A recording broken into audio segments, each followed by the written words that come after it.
me. All right, so speaking of Judy again, so are there mental health issues? And I'm not being funny because I actually grew to like Judy during the reunion, and I'm gonna invite her here to the show. But is Judy, is she on drugs? Is she bipolar? Is she just drunk? What is it? Judy is, I don't really know. Like, the thing is when she has these moments that go viral, she's been on TMZ multiple times for, the neighbors calling the police on her, getting arrested, all these situations that happen. I'm the first one that is trying to reach out, or my mom is reaching out, my mother, because she has a soft spot for Judy over the years as well. And I'm just kind of like, I want to help, but then when I help, she does some crazy shit. She goes on these rants when she does drink or whatever she's doing and just starts saying, oh, Natalie doesn't love me, like what she did at the reunion. Natalie hurts me the most. She's the one on the stage that I'm like, bitch, what are you talking about? That's why I stood up, was going off on her. I'm like, every time something really, really sad happens in Judy's life or something emotional or crazy, I'm the first one calling. I'm trying to bail her out of jail. I'm sending hundreds and dozens of roses to her doorstep.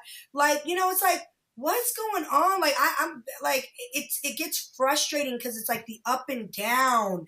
And maybe they are on drugs. Maybe they are alcoholics. I don't really know. But it's like, I do what I can for these girls, or, whoever I'm like the closest to or feel that needs it the most, but then I get blamed when like they're hurt or something. Natalie hurt me. I'm like, bitch, what? Well, you did catch a lot of heat at the reunion. Judy opened up about the death of her parents and got really emotional. And there was a moment where you went to her and were talking to her about it. And this is what happened. And fans had a major reaction to it. Take a look. She was like, she doesn't have her mom no more, or her dad. And you were like, so we're going to make excuses for her? I never said that. Yes, you did, but you didn't mean it like that. That is a little cold. It came out wrong. But she just mentioned that nobody cared about her mother and father, and then nobody even acknowledged that. No, I'm asking it. Hold the up. When your mom and dad died, I sent flowers to your house. Me and my mom. We did absolutely for you. Why are you lying on me? Why are you lying on me? We sent unlimited to your house. That's not what I said. So what are you saying? What are you saying? Then I did everything for you. Why are you lying on me? That's not what I'm saying. You're not even listening. No, time out. I did unlimited for you. Her point is Because I'm never telling you. You're playing victim. Nobody said I sent flowers and everything to your house. Me and my fucking mom. That's Judy's point right there. Like, that's You be lying, bro. So what did you think about that? Did you first of all, did you think that you were being insensitive to her? The thing is that I do know that Judy had a really hard time with the death of her parents. And when that happened, like I said, myself and my mother were sending gifts, roses, flowers to Judy's house. And I let her know a million times if there's anything that I can do, you can reach out to me, you can reach out to my mom. So when Judy goes through these moments and tries to pin me out to be this bad person, it gets really, really frustrating to me because I could almost promise you that I was probably one of the only bad girls that was reaching out consistently or sending flowers and sending gifts. Or when she was just locked up and I seen it on TMZ, the neighbor called the police on her. I was the one trying to bail her out. I was the one calling up to the bail bonds place, getting an update every day, like trying to get her out. But there was a whole nother situation. She had warrants out. It's like I can only do so much. But when I do try, me trying goes unnoticed, or me being nice goes unnoticed to these girls. It's always like, no, we got to make Natalie look like the bad guy. And it does get frustrating, and that's why I went the off the way I did. Well, another person that went off the way you did was Sydney Starr, who you brought to the show. Sydney Starr, everybody knows, has been this viral, I'm going to just call her a sensation. I think the sensational part is that nobody has kidnapped her yet because she's caused such a commotion on social media. Where you brought her into Baddies as the first transgender baddie. And her and Judy have such an interesting relationship. She decided to get up and throw Lucky Charms at this girl in the middle of the show.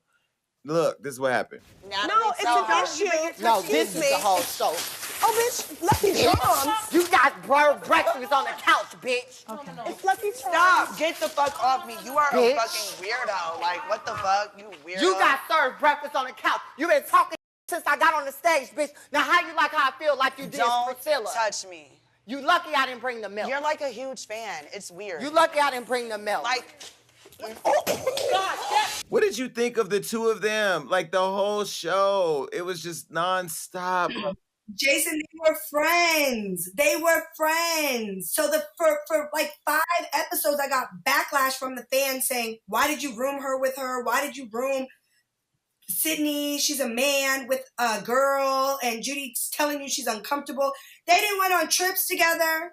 They didn't stay in hotel rooms together before. They have been friends for years. They lived in the same city in Chicago. And so I thought, oh, this would be perfect, these two. The mess that caused, the drama and the victim, I'm a victim, she showed me her this, it was just nonstop. And I promise you, they were friends before. So I was so confused. Now, what I was confused about was at the reunion, Judy continuously misgendered Sydney, and then Sydney continued to say that Judy wasn't transphobic. What did you make out of all that was going on?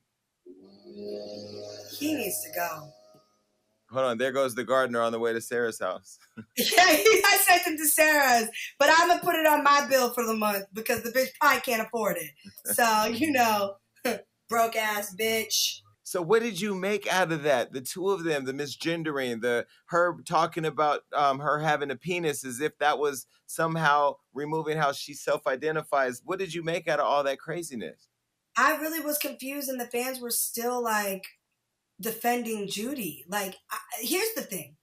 If someone identifies as a female, what is the problem with that person saying I'm female? Like, it was very confusing, especially with our fan base, because our fan base has been, you know, such a big whole like community that Sydney comes from. So I'm like, I don't understand why you guys are like allowing and being okay with someone misgendering Sydney.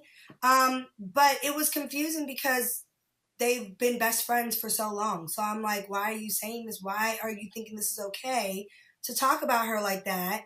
And you guys are friends. Mm-hmm. So do you think that Judy's transphobic?